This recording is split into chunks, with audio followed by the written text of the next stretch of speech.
നമസ്കാരം.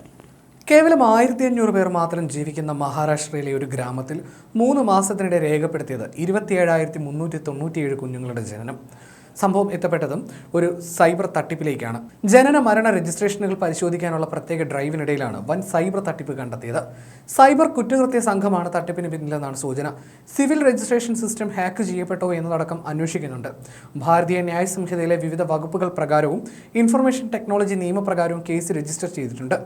അസാധാരണമായ കണക്ക് സൂചന നൽകുന്നത് വലിയൊരു സൈബർ തട്ടിപ്പിനെ കുറിച്ചാണ്. സംസ്ഥാനത്തെ ഏറ്റവും വലിയ ജനന സർട്ടിഫിക്കറ്റ് തട്ടിപ്പുകളിൽ ഒന്നായിട്ടാണ് വിലയിരുത്തുന്നത്. 2025 സെപ്റ്റംബർ മുതൽ നവംബർ വരെയുള്ള കാലയളവിൽ വൈകിയുള്ള ജനന മരണ രജിസ്ട്രേഷനുകൾ പരിശോധിക്കാനുള്ള പ്രത്യേക ഡ്രൈവിനിടയിലാണ് യവത്മാൽ ജില്ലയിലെ അർണി താലൂക്കിലുള്ള ഷെൻദുരുസാനി ഗ്രാമപഞ്ചായത്തിൽ ഈ ക്രമക്കേടുകൾ കണ്ടെത്തിയത്. ഗ്രാമത്തിന്റെ ജനസംഖ്യയുമായി താരതമ്യപ്പെടുത്തുമ്പോൾ ജനന കണക്കുകൾ വളരെ കൂടുതലാണെന്ന് അധികൃതരുടെ ശ്രദ്ധയിൽപ്പെട്ടു. സിവിൽ രജിസ്ട്രേഷൻ സിസ്റ്റം എന്നറിയപ്പെടുന്ന ജനന മരണ രജിസ്ട്രേഷൻ സംവിധാനം തകരാറിലാണെന്ന് തുടർന്ന് അന്വേഷണത്തിൽ കണ്ടെത്തി. ഗ്രാമപഞ്ചായത്തിന്റെ CRS ലോഗിൻ ID മുംബൈയിലേക്ക് ബന്ധിപ്പിച്ചിരിക്കുന്നതായും കണ്ടെത്തി. സൈബർ കുറ്റകൃത്യ സംഘത്തിന്റെ പ്രവർത്തനമാണിതെന്നാണ് ലഭ്യമായ സൂചന. സംഭവം പുറത്തായതിനെ തുടർന്ന് ജില്ലാ ആരോഗ്യ ഓഫീസർ യവത്മാൽ ടൗൺ പോലീസ് സ്റ്റേഷനിൽ പരാതി നൽകി. ജില്ലാ പരിഷത്ത് chief executive officer Mandar പാട്കി panchayat വകുപ്പ് ഡെപ്യൂട്ടി സിഇഒയുടെ നേതൃത്വത്തിൽ അന്വേഷണ സമിതി രൂപവൽക്കരിക്കുകയും ചെയ്തു. 27,397 ജനന രജിസ്ട്രേഷനുകളും 7 മരണരേഖകളും ഗ്രാമപഞ്ചായത്തിന്റെ അധികാരപരിധിക്ക് പുറത്തുള്ളതാണെന്നും സമിതി കണ്ടെത്തി.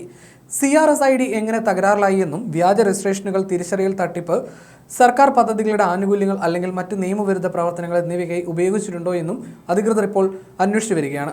രേഖകളിലെ പേരുകളിൽ 99% ആളുകളും പശ്ചിമ ബംഗാളിൽ നിന്നും ഉത്തർപ്രദേശിൽ നിന്നുള്ളവരാണെന്ന് മുതിർന്ന BJP നേതാവും മുൻ ലോക്സഭാംഗവുമായ കിരിത് സോമയ്യ പ്രതികരിച്ചു. ഈ ജനന രജിസ്ട്രേഷൻ രേഖകളെല്ലാം റദ്ദാക്കണമെന്ന് മുഖ്യമന്ത്രി ദേവേന്ദ്ര ഫട്നാവിസിനോട് ആവശ്യപ്പെട്ടതായും അദ്ദേഹം മാധ്യമങ്ങളോട് പറഞ്ഞു.